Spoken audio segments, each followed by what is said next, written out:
In today's video regarding my MR2, I'm going to go over everything as far as the frunk area and the engine bay. As you can see, the frunk is pretty much as it was from the factory. I have updated the 1320 front brace, removed the original one, put that one in.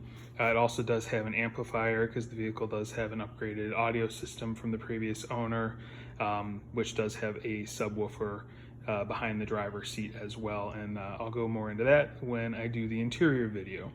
So here is the frunk area as it currently sits.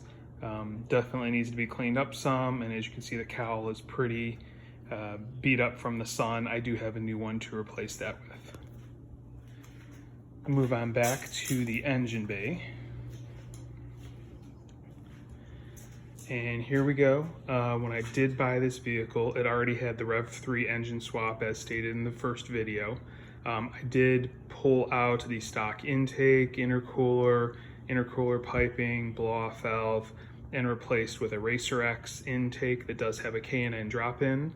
I used the MR2 Heaven side mount intercooler kit along with the carbon fiber pipes, and do have a genuine HKS blow-off valve installed. Also, when I had everything apart, I went ahead and replaced the hoses from hell just to avoid those problems, and the oil seals for the oil cooler. I did take the front of the motor off because it did have an oil leak, which unfortunately it still has, and I did reseal the oil pump, but it does appear that the gasket between the pump and the block is still leaking ever so slightly, and it will leave a few drips when the vehicle is running. I did replace one of the throttle cables that was frayed and damaged, so that is now working properly. I have also pulled out the fuel tank and replaced the stock fuel pump from the naturally aspirated vehicle with a Walbro 255. Not a fun job, but it has been done, so now the fuel system is up to task with the factory Rev3 injectors. This should be able to handle all the power I do plan on making. And then lastly, in the engine bay, I did install the 1320 rear brace as well. I did have to do a little modification to it to clear the piping, but it works perfectly now that that has been done. Also, the front and rear rocker engine mounts have been replaced because they did have a lot of give to them. I did use OEM ones to replace those.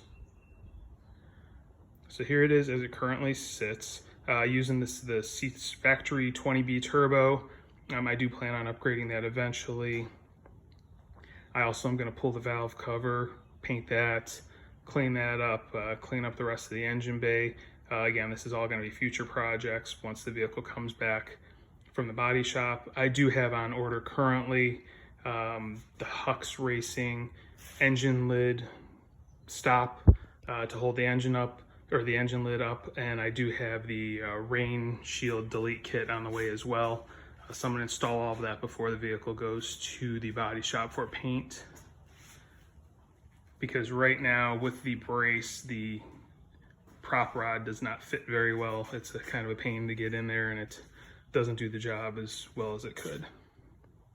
Other future plans, I do want to upgrade the starter to a more modern one, lose some weight there. I know that's you probably lose about 5 pounds with a starter off of a different motor. We'll also do a clutch and flywheel eventually. I believe this does have the factory OEM replacements for the Rev3 that the seller did install when he did the swap.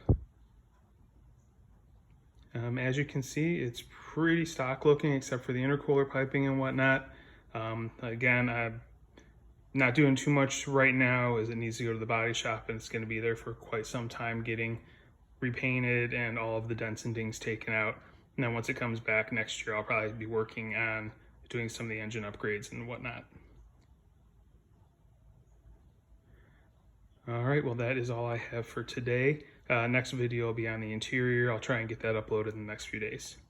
Thank you and have a great day.